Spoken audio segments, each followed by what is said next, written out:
zombie.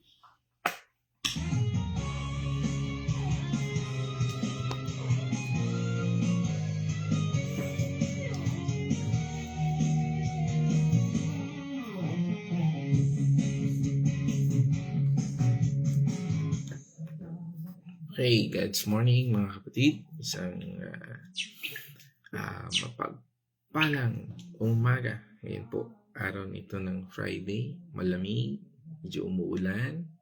No? At ingat po tayo. Dala ng payong. No? At marami ho ang inuubo na dahil sa lamig. No? At may mga nilalagnat. No? Ganun pa man sa ating araw na ito. No? Ang Disperas ng February 14 ay ngayon pong araw ng Friday. Today it's Friday the 13th. Huwag po tayo matakot doon sa sinasabing kapahamakan. Matakot po tayo kung tayo ay walang relasyon sa ating Panginoon Diyos. At ngayon po ay Friday the 13th. It's a good news dahil muli tayo tutungo sa mabuting balita ng ating Panginoon. At ngayon po ay tutunguhan natin ang talatang ito. Mula po sa 1 Peter chapter 4 verse 16. At pamagatan po natin itong the honor of suffering in His name. Ano nga ba yung talatang ito? At bago natin simulan, ay marapatin natin, nabasahin natin ang talata at tayo po ay manalangin at tayo po ay pangungunahan dyan ng ating partner at upang basahin ang talata at tayo pangunahan sa pananalangin. God's morning mga kapatid. Tayo po ay babasa sa 1 Peter 4 verse 16. Ngunit kung kayo'y magdurusa dahil sa pagiging Kristiyano, huwag ninyong ikahiya ito. Sa halip, magpasalamat kayo sa Diyos sapagkat taglay ninyo ang pangalan ni Kristo. Tayo po ay manalangin. Hallelujah, O Lord, maraming salamat, Panginoon, sa panibagong umaga na ipinagkaloob mo sa amin. Muli po kaming lumalapit sa inyong harapan, Panginoon, upang papurihan ka, Panginoon, sa iyong pangalan at sa iyong mga salita na aming pag-aaralan ngayong umagang ito. Nawa ito ay aming maisapamuhay, tumimo sa aming puso at isipan at maibahagi sa iba.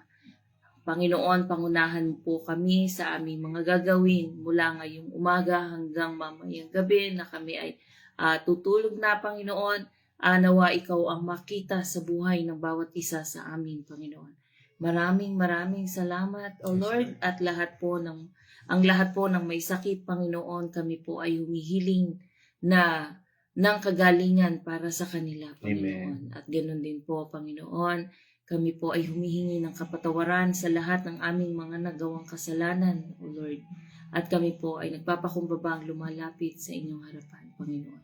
Maraming salamat, O Lord, at ang lahat po ng ito ay aming ipinapanalangin sa pangalan ng inyong anak na si Jesus. Amen. Amen. Okay, so isang sabi nga ay napaka-importanting bagay sa ating pananampalataya. At basahin ko lang dito sa Amplified Version. Sabi doon, but if anyone suffers, means merong ill treatment, na ay may karamdaman as Christian, dahil sa pagiging Kristiyano, because of his belief, sa ating paniniwala, he is not to be ashamed, but it is to glorify God because he is considered worthy to suffer in His name. Napakaganda na kung tayo man ay nandun sa sitwasyon na yon, ay napakagandang paalala. At ngayon pong Biyernes, ay tayo po ay magpo-focus dito sa importanteng mensaheng ito na maaring makatulong po sa atin para harapin ang mga hamon bilang mga Kristiyano. Marami po sa atin ang nangangarap ng buhay na payapa at walang problema. Hindi ho ba? Yan ang gustong-gusto natin. meron tayong kapayapaan at walang problema. Ang sabi nga doon ay, ayahay na buhay.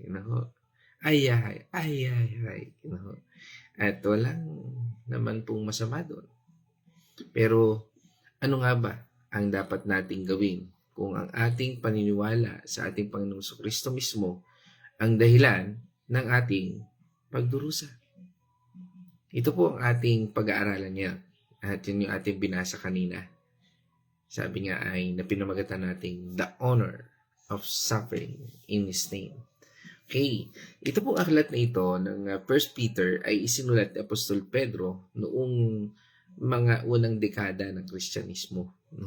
Noong panahong iyon po, ang bawat Kristiyano ay nakararanas ng pag-uusig, pang-aapi, at sila po ay binabantaan. Sabi nga ay sa malalim na Tagalog ay kinakaltasan ng mga karapatan. Hindi ka pwede dyan. Dahil kay Kristiyano, ikaw ay hindi ka bate. May mga ganon. At minsan pa ay sinasabi nga ay pinapapapatay. Dahil sa paniniwala sa ating Panginoong Kristo. Ito itinuturing po silang iba. Hindi tinatanggap ng lipunan. Parang sabi nga ay sa ating kapanahonan ay ikaw ay iba ng tao. Sabi ay ikay hindi na katulad namin. Parang gano'n. Yan. Kaya nga po dito ay si Pedro ay isinulat niya po ito upang bigyan ng lakas at upang turuan ng bawat mananampalataya kung paano ang tamang paraan upang harapin ang pagdurusang ito. Pinaalala po sa kanila na hindi sila nag-iisa sa paglalakbay bilang followers of Christ o tagasunod ng ating Panginoong Kristo. At ang verse na ito, sa verse 16, ay bahagi po ng isang seksyon na kung saan ito po ay nagtuturo sa bawat mananampalataya na makilala ang pagkakaiba ng pagdurusa dahil sa kasalanan at pagdurusa dahil sa pagiging tapat kay Kristo. Dalawang bagay. Ang pagdurusa ba natin na dapat natin tingnan ay dahil sa ating kasalanan o dahil yan ay consequence ng mga mali nating desisyon. For example, yung kain-kain ka na ng bawal, kahit na alam mong bawal sa yan, ay may Lord naman. Yan. Baka naman po yan ang dahilan. Hindi ho yan. Sabi nga, tingnan muna natin, suriin natin. Pero kung ang pagdurusa natin ay dahil sa pagbabahagi natin ang salita ng Panginoon Diyos, dahil sa kung ano pa man, tandaan po natin. Kailangan po nating maging matatag. Dahil, sabi nga, this is worthy. Pinapahiwatig po dito na ang paghihirap na kaugnay ng ating pananampalataya ay maaaring maging karangalan.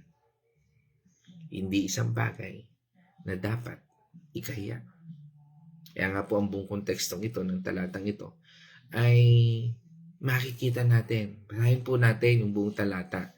Verse 12 up to 19. Buuin natin. 1 Peter 4, verse 12 hanggang 19. Mga minamahal, huwag kayong magtaka sa mabigat na pagsubok na inyong dinaranas na para bang ito'y di pangkaraniwan. Sa halip, magalak kayo sa inyong pakikibahagi sa mga paghihirap ni Kristo upang maging lubos ang inyong kagalakan. Kapag nahayag na ang kanyang kadakilaan, mapalad kayo kung kayo'y kinukutya dahil kay Kristo, sapagkat sumainyo ang Espiritu ng kaluwalhatian, ang Espiritu ng Diyos. Huwag nawang mangyaring maparusahan ang sinuman sa inyo dahil siya'y mamamatay tao, magnanakaw, salarin o pakailamero. 16. Kung kayo'y magdusa dahil sa pagiging Kristiyano, huwag ninyong ikahiya ito. Sa halip, magpasalamat kayo sa Diyos sapagkat taglay ninyo ang pangalan ni Kristo. Dumating na ang panahon ng paghuhukom at ito'y magsisimula sa mga bayan ng Diyos at kung sa atin Ito ay magsisimula, ano kaya ang magiging wakas ng mga hindi sumusunod sa magandang balita ng Diyos. Tulad ng sinasabi ng kasulatan, kung ang taong matuwid ay napakahirap maligtas, ang di kumikilala sa Diyos, paano pa maliligtas? Kaya nga, ang mga naghihirap dahil sa kalooban ng Diyos ay dapat magtiwala sa lumikha at magpatuloy sa paggawa ng mabuti. Ang Diyos ay laging tapat sa kanyang pangako. Amen. Hindi nga naman po, kung ikaw nga ay nahihirapan uma-attend ka na ng Bible study, uma-attend ka na ng God's Morning, nahihirapan Pero paano pa kaya yung mga hindi talaga nakakilala sa Panginoon Diyos? Napaka buti ng ating Panginoon Diyos. At dito, ano nga ba sinasabi ng banal na kasulatan? First point na ating pong pag-usapan.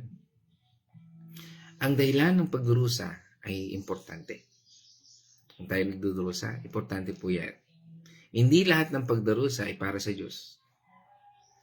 Dito po tinutukoy lang natin ang paghirap bilang mga Kristiyano ay sabi nga nito ay ibig sabihin dahil sa ipinapahayag natin ang pananampalataya. Sinusunod natin ang utos ng Diyos o nananatiling tapat tayo sa ating Panginoong Kristo kahit na may mga taong tutol. Kung nandun yan, yun po yun. Hindi ito nalalapat sa pagdurusa na dulot ng sarili nating kasalanan o mga maling pag-uugali. Tandaan po natin, kung yan po ang ating ginawa, yan po ay consequence because of our wrong choice. Mga consequences po yan. Dahil mali ang pagpili natin. Yung bang sinasabi na tayong, huwag mo nang gawin yan. Matan ka na lang ng Bible study. Pero nagpupumilit ka pa rin, sa mga bagay. Again, that is consequences of your wrong choice. Sa lumang tipan, si Propeta Jeremias ay binantaan na at inilibing, sabi nga kumukulong mantika pa ngayon at saka sa kumunoy, siya po ay inulubog dahil sa pagpapahayag ng mensahe ng Diyos laban sa mga kasalanan ng bayan, Kaya nga, ang pangyayaring yun ay inilalarawan doon sa, sige, tingnan po natin, Jeremiah chapter 20 verse 2 and 6. Kaya nga, pinabugbog niya ito, ikinadena ang mga paa at kamay at ipinabilanggo sa itaas ng pintuan ng Benjamin na nasa hilagang bakura ng templo. Kinaumagahan ng siya'y pakalagan na si Pashur, sinabi ni Jeremiah sa kanya, hindi na Pashur ang tawag sa iyo ni Yahweh, kundi takot sa lahat ng dako. 4. Sapagkat ang sabi ni Yahweh, gagawin kitang katatakutan ng iyong sarili at ng mga kaibigan mo. Makikita mo ang pagkamatay nilang lahat sa tabak ng kaaway. Ilalim ko ang lahat ng taga-Juda sa kapangyarihan ng hari ng Babylonia. Ang iba'y dadalhin bilang bihag sa Babylonia at ipapapatay naman ang iba. 5. Babayaan ko ring makuha ng mga kaaway ang lahat ng kayamanan sa lungsod na ito at kakamkamin ang lahat ng inyong ari-arian, pati ang mga kayamanan ng mga hari sa Juda. Dadalhin nila sa Babylonia ang lahat ng maaaring pakinabangan. 6. Ikaw naman, Pashur, at ang iyong sambahayan ay mabibihag at dadalhin sa Babylonia. Doon na kayo mamamatay at malilibing kasama ng inyong mga kaibigan na pinagsabihan mo ng mga kasinungalingan. Ito natin. Because of that, mayroong consequence. Ang consequence ng paglabag sa utos ng Diyos. Ang consequence na nakapaloob sa mali nating desisyon. Yan po ay naulit din sa Jeremiah 37, verse 15 to 16. Galit na galit ang mga ito kay Jeremiah. Siya'y ginulpi sa kabinilanggo sa bahay ni Jonathan, ang kalihim ng hari. Ang bahay niya ay ginawang bilangguan. 16. Ikinulong si Jeremiah sa isang selda sa ilalim ng lupa at matagal na pinigil doon. Na natin, yun po, ang persecution ng taong yun. Sa bagong tipan naman, ang mga apostol ay, sabi nga tulad ni Santiago, ni James at ni Stephen, ay nagdusa at namatay dahil sa kanilang paglilingkod sa ating Panginoon Jesucristo.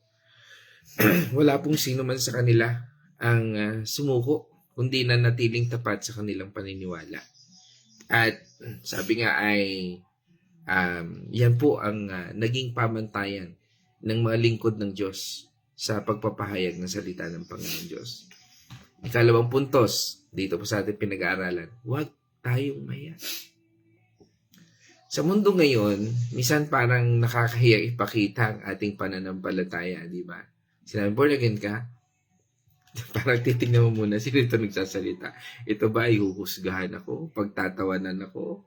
O born again din ito? Di ba, minsan parang ano tayo eh. Parang tinitingnan natin, sinusuri pa natin, ano? Lalo na pagka tayo pinagtatawanan, pinagbabawalan, o binabatikos dahil dito.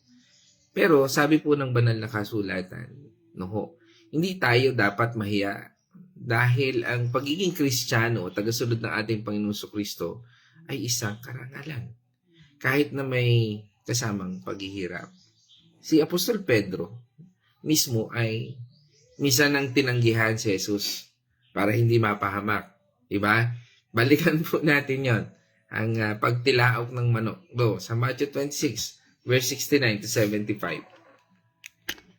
Samantalang si Pedro ay nakaupo noon sa patio, nilapitan siya ng isang utosang babae at sinabi sa kanya, "Kasamahan ka rin ni Jesus na taga Galilea, hindi ba?"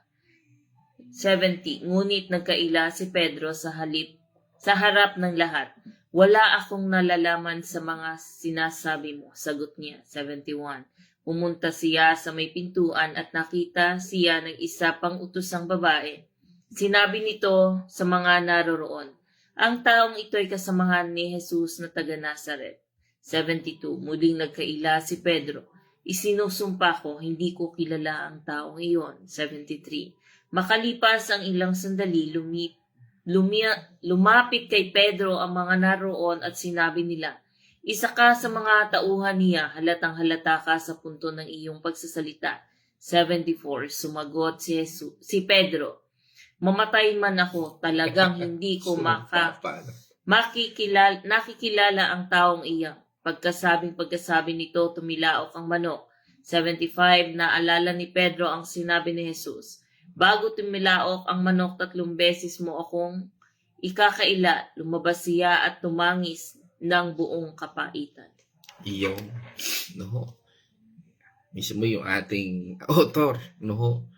Ay nagpakita ng kanyang kahinaan. Pero matapos ang pagkabuhay muli ng ating Panginoon Jesucristo, naging matapang naman siya sa pagtaguyod ng Ebanghelyo. At yun po yung repentance. Yung kanyang repentance, no? Na baguhin, matransform siya, no? Ng kung paano kumilos ang Diyos sa buhay natin. Kahit na siya'y ipinako, no? Sabi nga ay pabaligtad, no? Yan po ay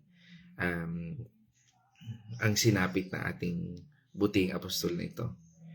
At yan po ay nabanggit sa John 21 verse 18 to 19. At ang kanyang tapang ay makikita natin doon sa Acts 4 verse 1 up hanggang 20. Na natin babasahin dahil mahaba po yan. At Acts 12 1 to 17 kung paano siya makipagtalastasan sa mga Pariseo kahit na siya ay inaalipusta dahil hindi siya nakapag-aral, wala siyang no read no write siya, no? Pero siya ay nakakapagpagaling, siya ay nakapagpapahayag ng salita ng Panginoon Diyos. Marami na namangha. At doon yung naging transformation niya. No? At si Pablo ay sabi nga, inamin na hindi siya nahihiya. No? Si Apostol Pablo ay ganun din. Hindi po niya kinahiya ang ebanghelyo. At nabanggit po niya yan doon sa Romans 1 verse 16. Kahit na siya po ay ikinulong at pinahirapan dahil dito, tulad ng ibinahagi niya doon sa 2 Corinthians 11 verse 23-28, ano, at Philippians chapter 1 verse 12 to 14. No, nanatili po siya na ipagsigawan at tindigan ang bawat salita ng ating Panginoong Jesucristo, ang banal na kasulatan, at ipahayag sa sangkatauhan. At yan po ang ninanais ng ating pag-aaral ngayon, na hindi po natin dapat ikahiya ang ating pangangaral. Hindi po natin ikahiya ang ating pag-aaral ng salita ng Panginoon Diyos.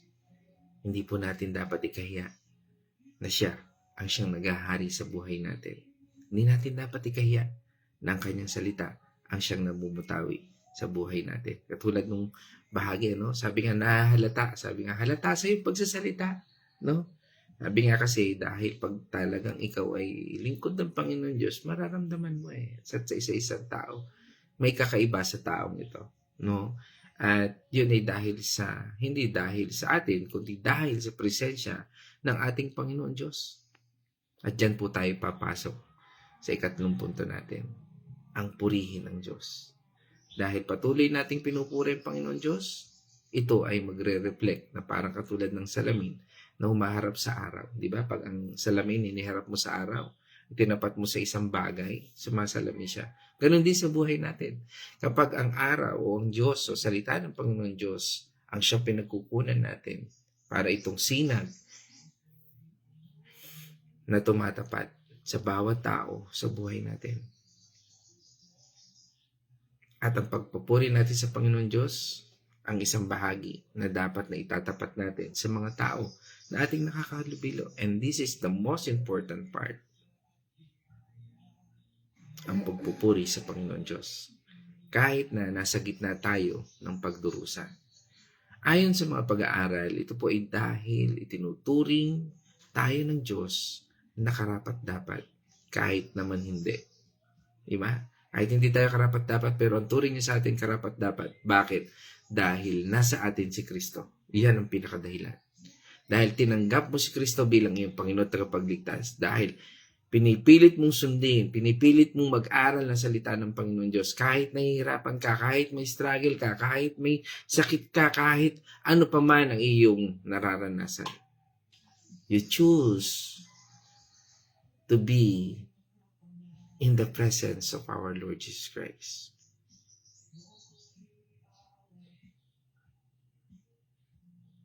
Kapag po tayo ay nagpupuri sa ating Panginoon Diyos, sa anumang sitwasyon, pinapakita natin na mas mahalaga sa atin ang kanyang karangalan kaysa sarili nating kaginhawahan.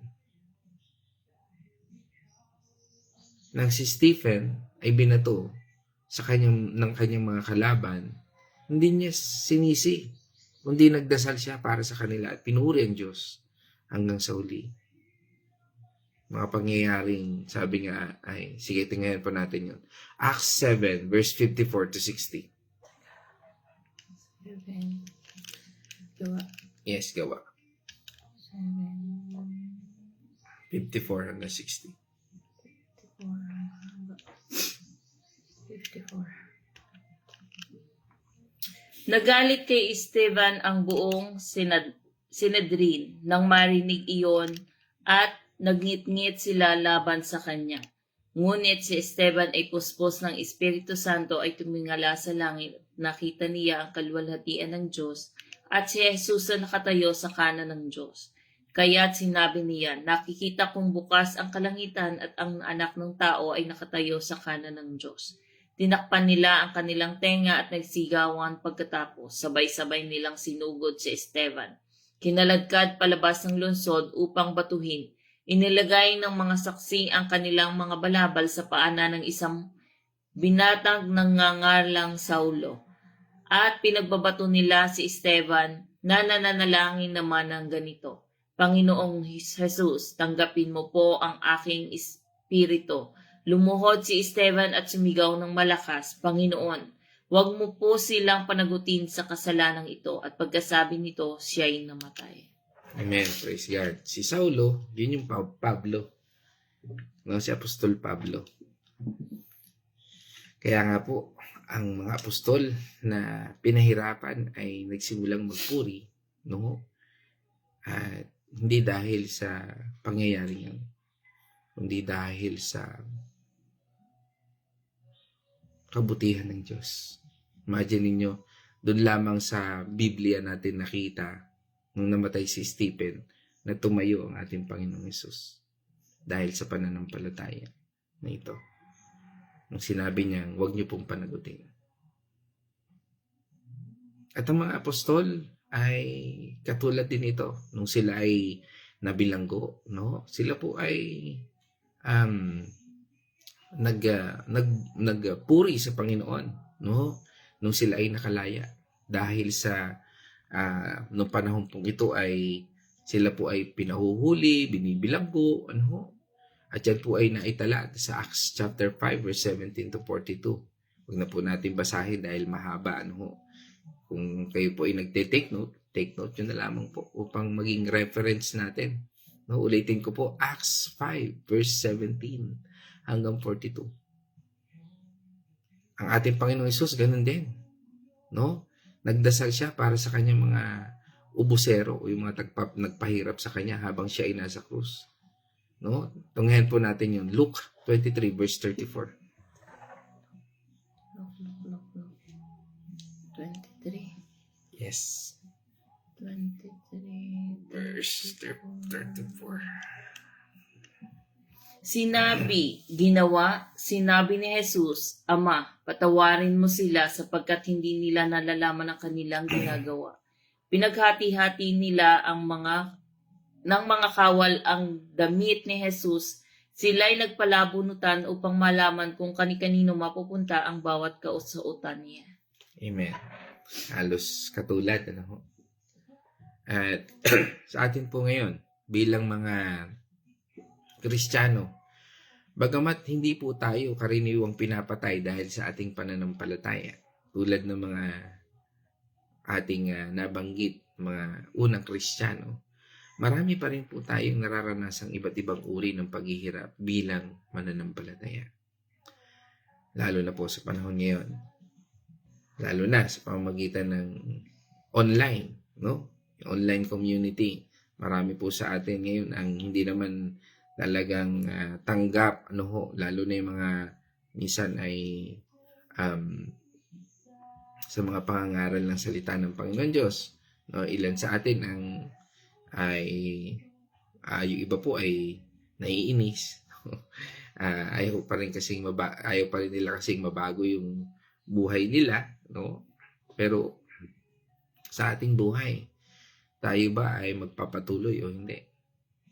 Minsan pa nga ay pinagtatawanan tayo kapag tinatanggihan natin ang mga bisyo tulad ng pag-inom ng alak, sugal, o hindi magandang asal dahil sa ating paniniwala. Kung sa trabaho naman, o kaya ay paaralan, o kahit sa mga grupo ng kaibigan, maaari rin po tayong mapagbintangang hindi na uso o parang outdated na tayo, o sabihin natin minsan dahil sa pagbabahagi natin ng salita ng Panginoon Diyos, nasasabihan tayo na judgmental. Kapag iginigiit po natin ang mga prinsipyong Kristiyano tungkol sa kabutihan, katarungan, at halaga ng buhay. Dito po sa social media rin, maaari tayong mabatikos, mabuli, o kahit mablock kapag ibinabahagi natin ang mensahe ng Diyos o nagpapahayag ng opinyon na batay sa banal na kasulatan. May mga pagkakataon din po na nahihirapan tayo na pumili ng tama kaysa sa kung ano ang sikat o makapagbibigay ng pera. Dahil alam natin iyon ang kalooban ng ating Panginoon Diyos. Mga kapatid, sa lahat ng ganitong sitwasyon, ang talatang ito ay nagsasabi sa atin na hindi tayo dapat mahiya. Instead, dapat po nating ipagmalaki ang pangalan ng ating Panginoong Kristo. at purihin natin ang ating Panginoon Diyos. Dahil sa pamamagitan ng ating pagtitiis, pinapakita po natin sa iba't ibang tao ang tunay na lakas at pag-ibig na mula sa Kanya. Lalo na po sa panahon ngayon kung saan minsan po ay hindi nauunawaan ang mga prinsipyo ng Kristyanismo. Itong mensaheng ito po ay napakahalaga para sa lahat ng bawat mananampalataya. At tayo po bilang mga tagasunod na ating Panginoong Kristo, ay sabi nga ayon sa ating pananampalataya ay hindi po tinitingnan ang pagdurusa bilang masama. Kapag ito ay dahil sa ating pananampalataya. Sabi nga kung tayo ay nakararanas ng bagay niya, magalak po tayo. Ito ay patunay na tayo ay tunay ng mga tagasunod na ating Panginoong Kristo. At isang pagkakataon ay pakita ang ating pag-ibig sa Kanya. Kailan lamang po ay kami po ay nagpasalamat dahil sa katagumpayan noong pagkilos ng Diyos sa aming anak na si Casey, na ang sabi nga po noong mga doktor ay lahat ng sign na sa kanya about Cushing syndrome, kung bakit siya na-high blood. Pero in a blink of an eye, umilos po ang Panginoon Diyos. Maaring sa iba, bakit gano'n? Naglilingkod sila, buong pamilya, maaring gano'n. Pero hindi po kailan masumapit sa amin na sisihin ng Diyos. But bagkus, sa katulad po ng bahaging ito, ay nagpapatunay po. And it's a testimony, not to brag, not to boast to ourselves, to our family, but to boast the goodness of God, na napakabuti po niya talaga. Dahil sa isang iglap, binaliktad po niya yung sitwasyon. At inalis niya po ng ating Panginoon Diyos ang syndrome na yun. At dito po binibigyan diin na ayon sa pag-aaral na hindi tayo nag-iisa sa anumang pagdurusa. Ang Diyos ay palaging nasa tabi natin at binibigyan niya tayo ng lakas para makayanan ito. Ang buhay ng ating Panginoong Jesus mismo, ang pinakamalaking halimbawa. Siya ay pinagtaksilan, inusig, pinahirapan at ipinako sa krus dahil ipinahayag niya ang kanyang pagiging anak ng Diyos na naghahatid ng mensahe ng kaligtasan sa ating lahat. Ang kanyang pagdurusa at kamatayan ay natatala. Yan po ay naitala sa Matthew 26:27, Mark 15 verse 15, Luke chapter 22-23, John 18 hanggang 19. Siya po ang naging ehemplo kung paano harapin ang pagdurusa ng may kagandahang loob at papuri sa ating Panginoon Diyos. Bukod pa rito, ang ganitong uri ng paghihirap ay nakatutulong sa atin na lumago bilang mga Kristiyano at nakatutulong, sabi nga sa paglaganap ng Ebanghelyo sa mga taong nakakakita ng ating pagtitiis at pagpupuri sa Diyos. Kaya nga po, kailan lang nag-post kami ng bagamat may kalungkutan, pero kailan lang din puro galak at kasiyahan naman dahil sa tagumpay na ginawa ng Panginoon Diyos sa buhay ng aming anak. Kaya nga mga kapatid, sa akin itong pagtatapos, ngayong araw na ito po ay hinikayat ko po kayong lahat. Huwag po tayong matakot o mahiya na ipakita sa mundong ito kung sino tayo at ano ang pinaniniwalaan natin. Bawat pagkakataong tayo ay pinagtatawanan, binabatikos o pinahihirapan dahil tayo ay mga Kristiyano, hindi po yun isang pagkatalo, kundi isang karangalan na ibinigay ng Diyos. Tandaan natin, si Jesus ang unang naglakbay sa landas ng ito ng pagdurusa bago pa tayo. Siya ang naging ating lakas at liwanag sa kadiliman. Ngayon, naghihintay siya sa langit para sa atin. At ipinangako niyang ibibigay sa atin ang buhay na walang hanggan. Kahit anuman po ang hamon na harapin natin ngayon sa ating tahanan, trabaho, paaralan, o kahit saan, kahit sa ating negosyo. Tandaan po natin, Ito po'y bahagi ng isang dakilang kasaysayan ng bawat pananampalataya. At tayo pong lahat ay dapat manatiling tapat sa kabila ng lahat.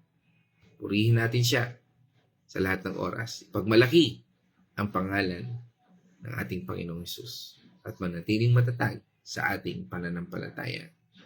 Isang araw, lahat ng paghihirap na tinitiis natin para sa Kanya ay magbabago ng anyo. At sabi nga, makikita natin ang kagandahan ng mga bagay na ginawa ng Diyos sa pamamagitan ng ating pagtitiis. Maging matatag po tayo dahil ang pagtitiis at paglilingkod natin sa ating Panginoong Diyos ay nagdudulot ng gantimpala. 2 Timothy 4 verse 8. At ngayon naman, tayo po'y dadako sa Wednesday Reflection. God's morning, mga kapatid. Dito po sa ating napag-aralan na sinasabi po lang dito na hindi lahat ng tao ay mauunawaan tayo o susuportahan tayo sa ating paniniwala bilang Kristiyano. Minsan baka nga po tayo hinuhusgahan pa. Minsan tayo ay sinasaktan dahil sa pagiging Kristiyano natin. Pero hindi tayo dapat matakot o ikahiya na sabihan na tayo ay sumusunod kay Jesus. Sa halip, dapat natin itong ipagmalaki na tayo ay kabilang sa anak ng ating Panginoong Jesus. May i-apply po natin ito sa buhay natin. Minsan baka sabihin nga ng iba na hindi mo na nai-enjoy ang buhay dahil maraming bawal. Marami ng bawal kapag naging Kristiyano tayo. Hindi na natin magagawa yung mga dati nating ginagawa. Pero hindi tayo dapat natin ikahiya, ipakita natin na masaya tayo, na tinutugunan natin ang tungkulin natin sa pagiging Kristiyano. Kung minsan may mga kaibigan tayo na tatanungin tayo,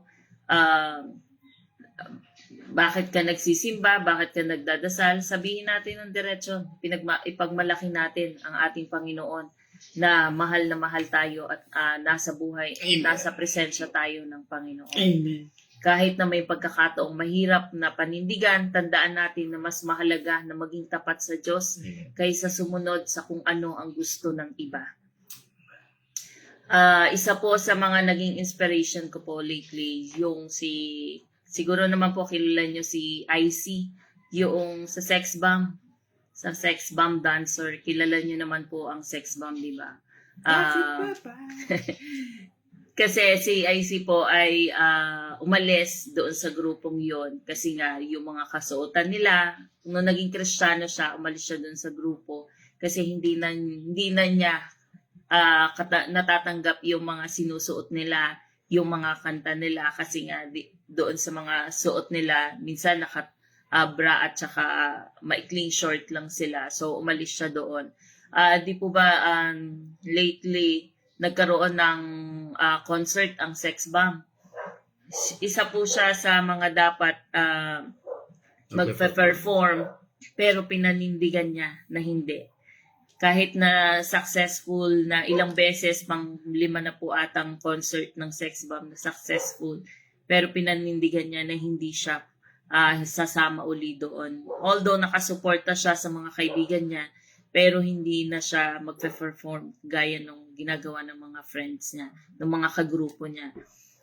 Yung last concert po niya, pumunta siya doon para sumuporta, pero pinaakyat siya sa stage dahil kahit yung suot niya ay simple lang, nung pinaakyat siya sa stage, hindi siya nahiya na ibahagi ang salita ng ating Panginoon, kung paano siya binuan, kung paano nabago yung buhay niya, kung paano, kasi since concert niya, sabi nga nung asawa niya, hindi ka ba natatakot kasi napakalaki nung noong place para ipahayag mo ang salita ng ating Panginoon.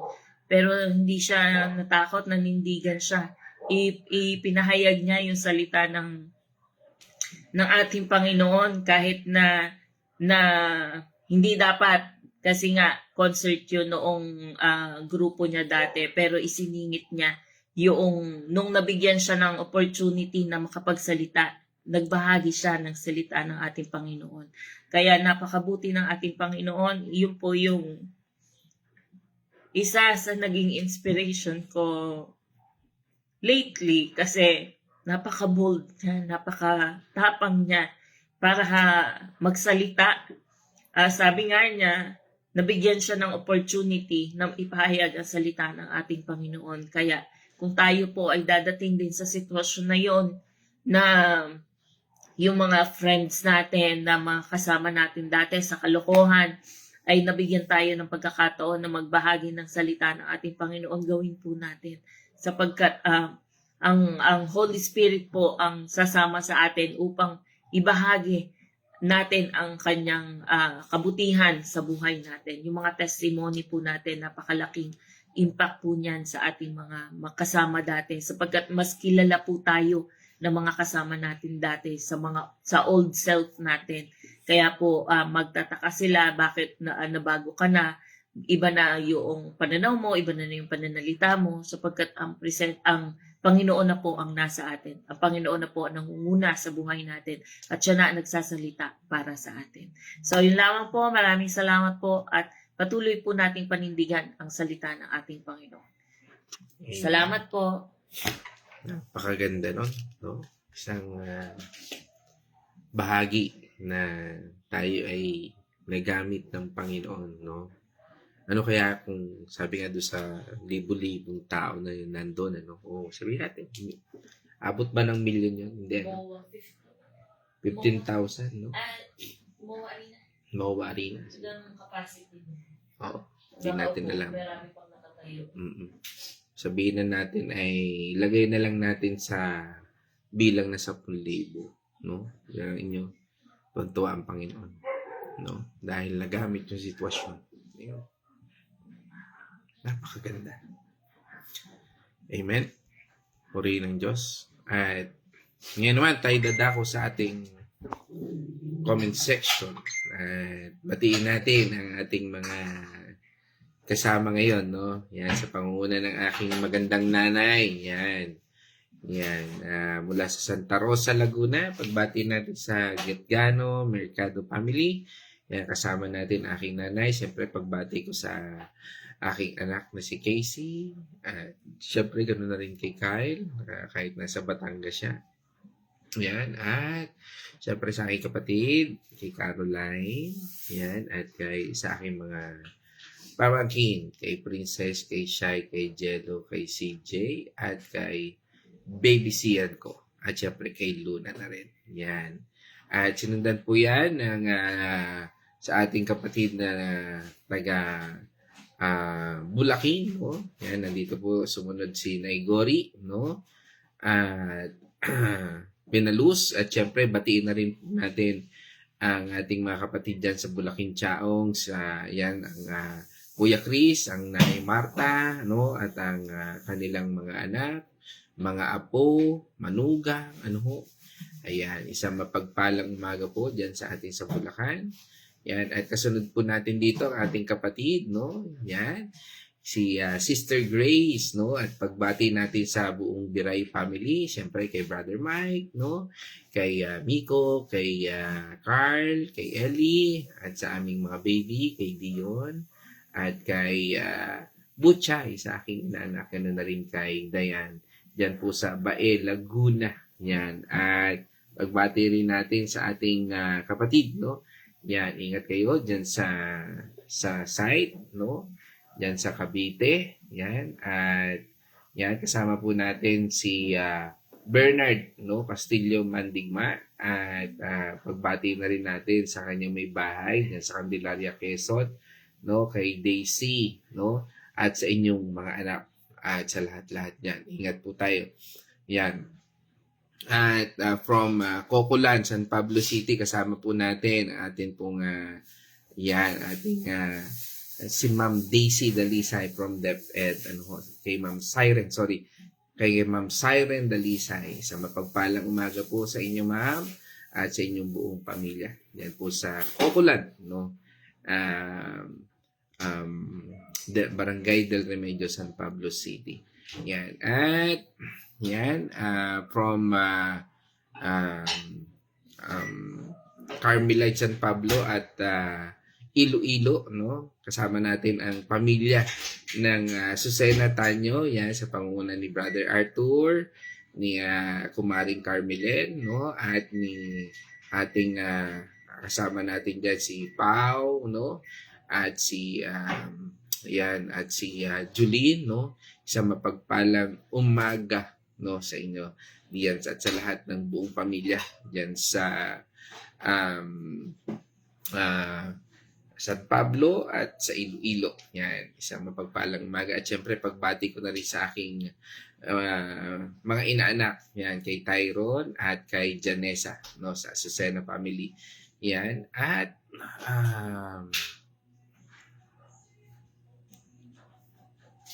yan, salamat po. Yan, kagalingan para kay Kyle, kay Rolly, Aliyah, at ng lahat. Yan, salamat po ni Gori. Yan, at tumuloy tayo. Kasama rin po natin from Dolores, Quezon. Ano, kasama natin ang ating Nanay Remy. No? Kasama rin po namin yan. Kahapon po ay halos inabot kami ng 11, no, sa aming Bible study. Ang topic po namin ay Genesis 24. Yan, kasama rin po natin yan si Nay Remy Alinea. Isang mapagpalang umaga po sa inyo dyan sa Dolores, Quezon at sa lahat ng mga kapatiran natin dyan. Dyan sa Dolores, Quezon, isang mapagpalang umaga po at sa inyong buong pamilya. Yan, pagpalain po kayo ng Panginoon Diyos Nay Remy. Yan.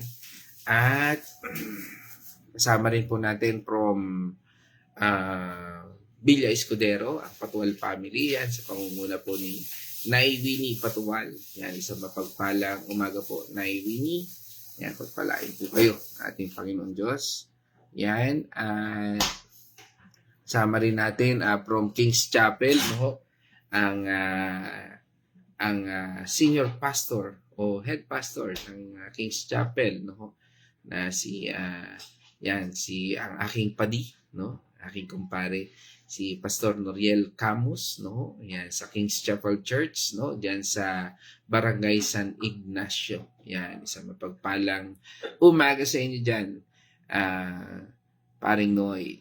Yan, at sa lahat, at pagbati sa kay Terina, sa inyong anak, kay Gab, kay Gerald, at kay Gian, sa aking inaanak. Yan.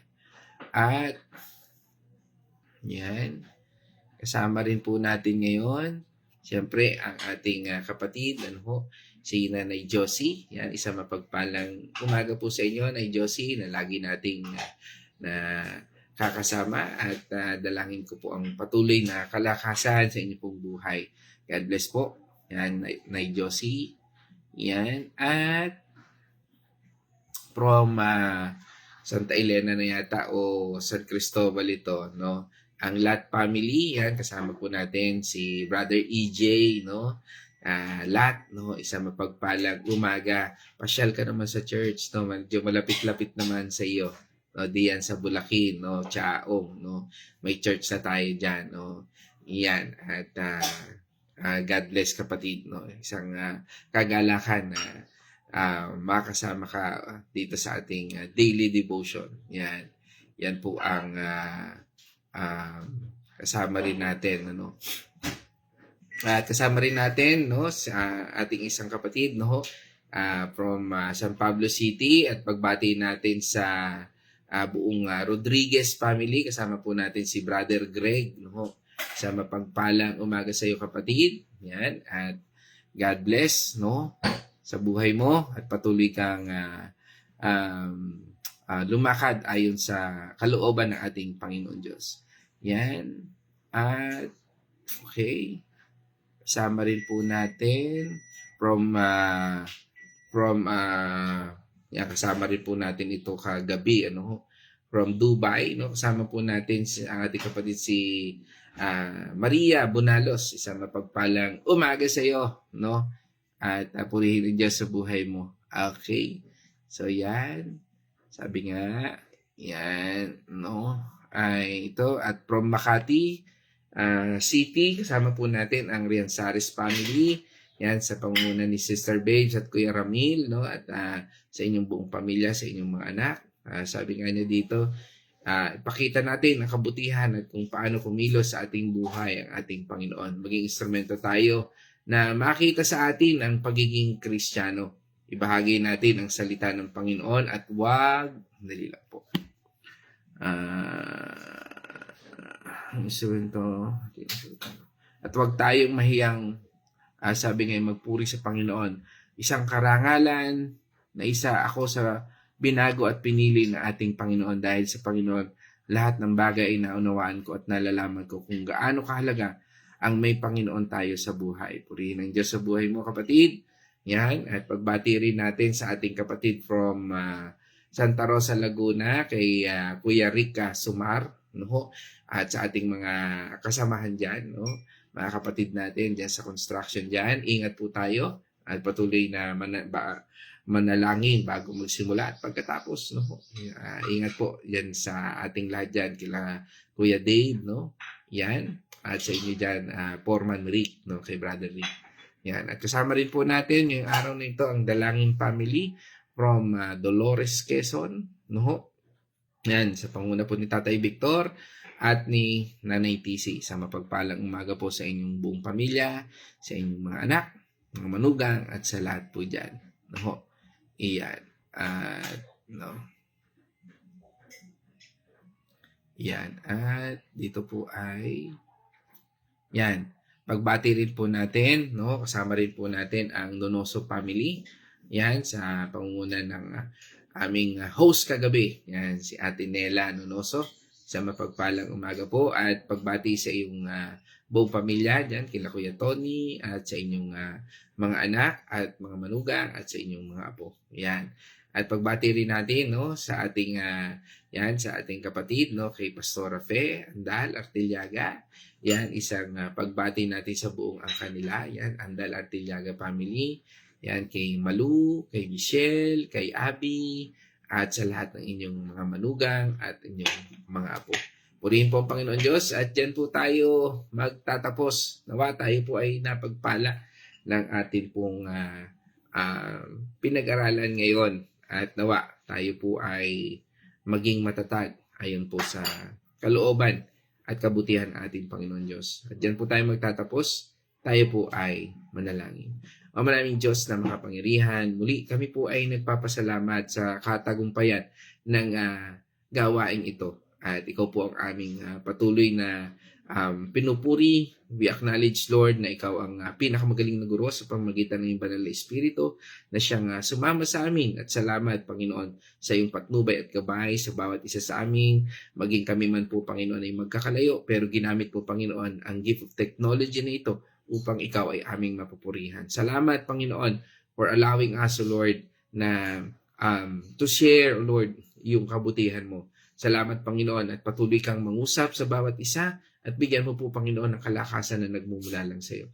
Sa iyong salita, Panginoon, kami po ay nawa ay napagpala, Panginoon, ng salitang ito. At kami po, Panginoon, ay patuloy na dumadalangin ng patuloy na karunungan, katagumpayan sa buhay na ito na aming napag-aralan, O Lord, sa salitang ito na aming napag-aralan. Kaya po, Panginoon, sa amin pong pansamantalang paghiwa-hiwalay, O Lord, ay dalangin po namin, Panginoon, ang kagalingan sa lahat ng may karamdaman. Sa aking anak, kay Kyle, kay Brother Rolly, kay Nanay Josie, kay Sister Babes, O Lord, ganun din kay Nay Winnie, kay Nay Remy, at kay Kuya Chris, O Lord, at sa lahat ng may mga karamdaman, patuloy naming dalangin ang patuloy mong kagalingan. At ito po'y pinasalamatan namin dahil ikaw yung Diyos na siyang nakikinig at siyang Diyos na siyang tumutupad ng lahat ng iyong pangako. Ikaw po ang aming Jehovah Rapha, ang El Shaddai na kailanman ay hindi sumisira sa bawat salita at bawat pangako na amin po, Panginoong, pinanghahawakan. Kaya, Panginoon, maraming salamat po at sa iyong katagumpayan, ikaw po mabigyan ng kapurihan. At sa lahat ng ito, at sa tagumpay, sa iyong pag-iingat, sa aming mga kapatid na maglalakbay, magmamaneho, Lord, patuloy niyo pong gabayan ng bawat isa at patuloy, Panginoon, na pagpalain mo ang bawat negosyo ng aming mga kapatid, trabaho, hanap buhay, at pag-aaral ng aming mga kapatid na tumutungo, Panginoon, sa yugto na kung saan ay hinuhubog ang kanilang pag-iisip at upang maging bagong Pilipino, O Lord, na nagbibigay ng integridad, na may puso, O Lord. Dalangin namin, Panginoon, ang pagbabago sa mundong ito, O Lord. Dalangin din po namin ang leader ng aming mga bansa, O Lord, saan mang sulok ng mundo, O Lord, pagpalain mo po sila at dalangin namin na makilala kanila at patuloy, Panginoon, na mangibabaw, Panginoon, ang iyong kapangyarihan. At sa iyo, Panginoon, idinadalangin namin ang lahat ng ito sa iyong patnubay, sa pangalan ng aming Ama, O Lord, at ng Anak, at ng Banal na Espiritu. At ito po yung aming dalangin in the name of our Lord Jesus Christ. Amen, amen. Mga kapatid, let us shout the shout of victory. Christ has died. Christ is done. Christ has risen. Christ is risen. Christ will come again. Christ will come again. And together, we are for Christ. Ay, mabo si Sister Lisel Dalangin, no ho. Ayan, pag-iingat kay Gabriel sa pag-tour niya sa Taiwan. Yan, with prayer po. Yan kay Gab, no? In Jesus' name, no? Ay, for the smooth and ng kanyang pagtutur dyan sa Taiwan. Ngayon, mga kapatid, signing off. God's morning, everyone.